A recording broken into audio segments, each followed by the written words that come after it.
Delhi mayor चुनाव को लेकर बीजेपी की एक अहम बैठक शुरू हो गई है। 6 फरवरी को होने वाले मेयर चुनावों पर बीजेपी बैठक कर रही है। यह बैठक दिल्ली बीजेपी कार्यालय में इस वक्त चल रही है और बैठक में दिल्ली बीजेपी के सभी वरिष्ठ नेता मौजूद हैं। वीरेंद्र सचदेवा की मौजूदगी भी यहां पर है। इसके अलावा हरीश खुराना जैसे प्रवक्ता भी यहां पर मौजूद हैं।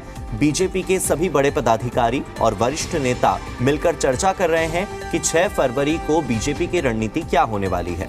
इससे पहले मेयर चुनावों को लेकर जिस तरह से हंगामा हुआ है, आम आदमी पार्टी की ओर से बार बार आरोप लगे कि बीजेपी नहीं चाहती कि चुनाव हो, बीजेपी नहीं चाहती कि आम आदमी पार्टी का मेयर और डिप्टी मेयर बनकर आए, बीजेपी नहीं चाहती कि जो मैंडेट जनता ने आम आदमी पार्टी को दिया है उस मैंडेट का फुलफिलमेंट हो और आम आदमी पार्टी एमसीडी की सत्ता पर काबिज हो।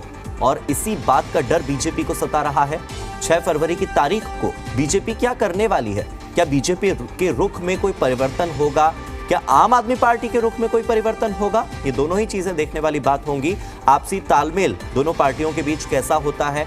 चुनाव को लेकर क्या दोनों पार्टियां इस बात पर सहमत होती हैं कि हाँ, एमसीडी में एक सत्ता की जरूरत है और अब हमें मेयर और डिप्टी मेयर का चुनाव कर लेना चाहिए, अब हमें स्टैंडिंग कमेटी के 6 सदस्यों का चुनाव कर लेना चाहिए?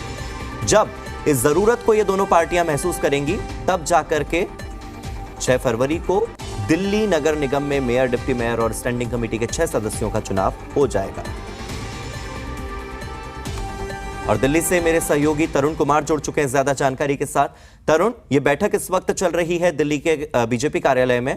मैं जानना चाहता हूं इस वक्त कौन कौन लोग इस बैठक में मौजूद हैं और क्या लग रहा है 6 फरवरी को कौन सी रणनीति, नई रणनीति बीजेपी लेकर आएगी?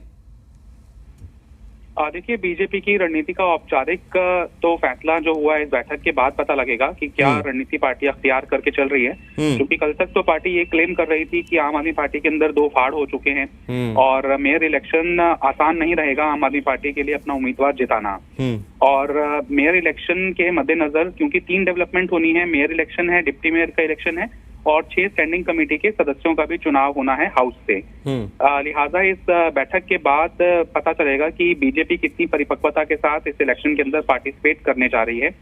इस बैठक के अंदर कार्यकारी अध्यक्ष जो हैं वीरेंद्र सचदेवा बैठक की अगुवाई कर रहे हैं। इनके अलावा जयप्रकाश जो कि पूर्व मेयर हैं वो इस बैठक के अंदर हैं, हर्ष मल्होत्रा इस बैठक के अंदर हैं और दिल्ली इकाई के जो संगठन मंत्री हैं सिद्धार्थन जी वो इस बैठक का हिस्सा हैं और भाजपा के कई वरिष्ठ नेता इस समय इस बैठक के अंदर शिरकत करने के लिए पहुंच चुके हैं। तरुण, एल्डरमैन को वोटिंग अधिकार देने को लेकर क्या कवायद बीजेपी की ओर से होने वाली है? क्या इस मामले को लेकर बैठक में कोई चर्चा हो सकती है? और आपकी ओर से क्या कोई अनुमान, कोई संभावना इस बात को लेकर कि बीजेपी की रणनीति इस चीज को लेकर के क्या होगी, एल्डरमैन को वोटिंग अधिकार दिलाने को लेकर?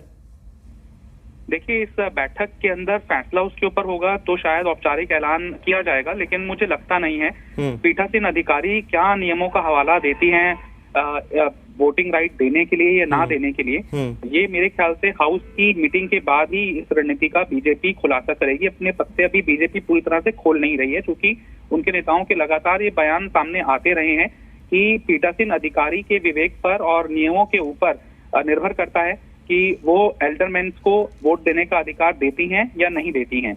और अगर वो देती हैं तो जाहिर सी बात है सदन के अंदर 2 बैठकों के अंदर इसी मुद्दे के ऊपर हंगामा होता आया है आम आदमी पार्टी की तरफ से कि संविधान के अंदर या फिर जो पुरानी परंपरा है या फिर जो नियम है डीएमसी एक्ट 1957 के, उसके तहत अभी तक चलन नहीं रहा है कि मेयर इलेक्शन के अंदर एल्डरमैन पार्टिसिपेट करते हैं, वोटिंग राइट रखते हैं। लेकिन चूंकि अब बदले हुए हालात हैं दिल्ली के अंदर, पहले इस तरह की परंपराएं टूटती आई हैं और नए नियम कानून भी इस बार लागू हुए हैं। चूंकि 250 वार्ड के ऊपर चुनाव हुआ है और डीएमसी एक्ट के अंदर क्या कुछ परिवर्तन का हवाला देकर बीजेपी वोटिंग राइट को देना तर्कसंगत ठहराती है, ये देखना दिलचस्प होगा। लेकिन बीजेपी अपने पत्ते अभी पूरी तरह से खोल नहीं रही है क्योंकि सत्या शर्मा औपचारिक तौर पर जो पीठासीन अधिकारी नियुक्त की गई हैं एलजी की तरफ से, वो तो तरुण बीजेपी की ओर से कोई ना कोई बहाना ढूंढ लिया जाएगा अपने चेयरमैन को नियुक्त करवाने के लिए, एल्डरमैन को वोटिंग के लिए। लेकिन अगर सुप्रीम कोर्ट इस पर कोई वर्डिक्ट सुना देता है तो क्या? अगर सुप्रीम कोर्ट कोई वर्डिक्ट सुनाता है तो क्या ऐसे में बीजेपी के हाथ से यह ताकत छिन जाएगी? क्योंकि कानूनी पेच फंस जाएगा फिर तो। अगर सुप्रीम कोर्ट इस पर कुछ सुनवाई करता है तो हो सकता है सुप्रीम कोर्ट याचिका को खारिज ही कर दे, लेकिन अगर सुप्रीम कोर्ट कोई फैसला ले ले तो देखिए, सुप्रीम कोर्ट आज जो सुनवाई होनी है याचिका को खारिज अगर करता होता तो ये एक्सेप्ट होती ही नहीं पिटीशन। तो एक निर्देश तो सुप्रीम कोर्ट दे ही सकता है कि नियमों के तहत ही सब कुछ किया जाना चाहिए। और 3 भागों के अंदर पिटीशन है जो कि मेयर कैंडिडेट डॉक्टर शैली की तरफ से दायर की गई है। पहला तो ये है कि मेयर इलेक्शन कराया जाए। दूसरा ये है कि एल्डरमैन को वोटिंग राइट है या नहीं है, इसके ऊपर सुप्रीम कोर्ट नियमों का हवाला देते हुए, संविधान का हवाला देते हुए एक प्रक्रिया, एक जो कार्यवाही है उसकी तरफ इशारा करें कि नियमों के हिसाब से सब कुछ होना चाहिए। और तीसरी पिटीशन के अंदर बात यह है कि मेयर इलेक्शन मान लीजिए बुरी स्थिति के अंदर भी तीसरी बार टल जाता है, तो एक पिटीशन का हिस्सा ये भी है कि वापस से एलजी की तरफ ना रुख किया जाए कि वो डेट देंगे, उसके बाद मेयर इलेक्शन के लिए। और आम आदमी पार्टी ये चाहेगी भी नहीं तरुण कि ऐसा कुछ हो। उपराज्यपाल की उपस्थिति मेयर चुनावों में एक बार फिर से होना आम आदमी पार्टी के लिए नुकसानदेह साबित हो सकता है। बहुत बहुत शुक्रिया इस जानकारी के लिए। फिलहाल